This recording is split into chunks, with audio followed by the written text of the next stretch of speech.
আবারও বোমাবাজি ভাটপাড়া ৯ নম্বর ওয়ার্ডের রাতের অন্ধকারে পড়ল বোমা। ব্যারাকপুর লোকসভা কেন্দ্রে শান্তিপূর্ণভাবে ভোট মিটলেও নির্বাচনের ফল বেরোনোর আগে শুরু হলো অসন্তোষ। শনিবার রাতে বোমাবাজির ঘটনায় চাঞ্চল্য ছড়ালো ভাটপাড়া পৌরসভা এলাকায়। ভাটপাড়া ৯ নম্বর ওয়ার্ডের বাসিন্দা এবং ব্যারাকপুর বিজেপি প্রার্থী অর্জুন সিং এর ইলেকশন এজেন্ট প্রিয়াঙ্কু পান্ডের বাড়ির পাশে মাঠের মধ্যে রাতের অন্ধকারে পড়ল বোমা। বিজেপি কর্মী প্রিয়াঙ্কু পান্ডের অভিযোগ, ভোট গণনা যত এগিয়ে আসছে ভাটপাড়া অঞ্চলে সন্ত্রাস করার চেষ্টা করা হচ্ছে। যদিও বাড়ির সামনে সিসিটিভি ক্যামেরার ফুটেজ ভাটপাড়া থানার পুলিশ সংগ্রহ করে নিয়ে গেছে, কিন্তু এই ঘটনায় ভাটপাড়া থানার পুলিশ কাউকে গ্রেপ্তার বা আটক করতে পারেনি। এই ঘটনায় পুলিশের নিষ্ক্রিয়তার অভিযোগ তুলে পুলিশের বিরুদ্ধে ক্ষোভ প্রকাশ করলেন বিজেপি প্রার্থী অর্জুন সিং।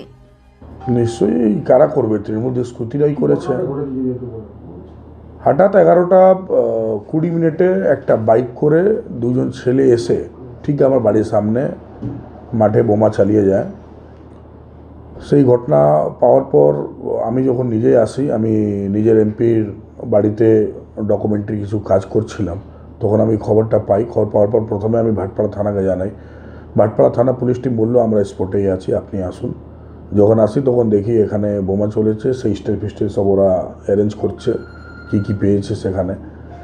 তাই বললাম এটা কী করে হলো, আর নিশ্চয়ই আমার সিসিটিভি ক্যামেরাতে সব দেখা যাবে, আপনারা দেখুন। তখন সিসিটিভি ফুটেজ বের করলো।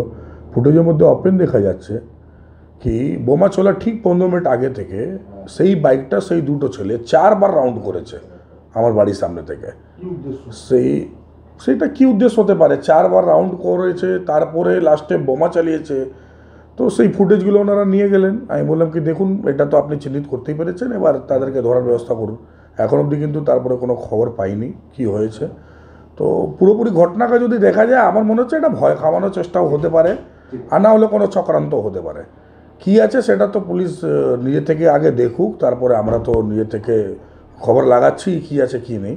কিন্তু এইটুকু বলতে পারি এরা যে প্ল্যানটা করছে, যদি ভয় খাওয়ানো প্ল্যান করছে তাহলে ভুল করছে। আমাদেরকে ভয় খাইয়ে কোনো লাভ নেই। আমরা ভয় খাওয়ার লোক না, কাকিনাড়া জগদ্দলের লোক, এইসব ছোটোবেলা থেকে দেখে অভ্যস্ত হয়েছে। ঠিক আছে, আমাদেরকে ভয় খাওয়ানো যাবে না। ভারতীয় জনতা পার্টি কার্যকর্তা এবং যার লিডার নিজে অর্জুন সিং রকমের লোক, তাদেরকে ভয় খাওয়ানো ইম্পসিবল। এইসব ভুল করছে, এইসব দুষ্কৃতীরা যাকে তৃণমূলের লোকরা ইউজ করছে, তারা কিন্তু সাবধান থাকুক। আগামী দিন আপনারও বাড়িতে এরা বোম চালাবে।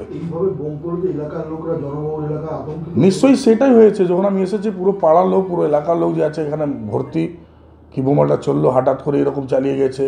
লোক নিজে থেকে বলতে আরম্ভ করলো এই বাইক থেকে এসেছিল, এরকম লোক ছিল। ঠিক সিসিটিভি ফুটেজে সেটাই পাওয়া গেছে।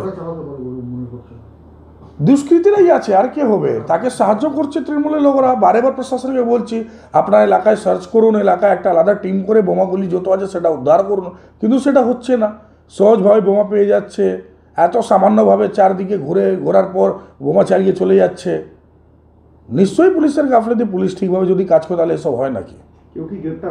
কোনো গ্রেফতার নেই। সিসিটিভি ফুটেজ শুধু নিয়ে গেছে, ওপেন দেখা যাচ্ছে। তারা নিজে আমাকে বলেছে, আমিও দেখিনি প্রথমে। তারা আমার বাড়িতে আমার অফিসে এসে দেখে গেছে। তারা বলছে কি 15 মিনিটে 4 বার রাউন্ড করেছে।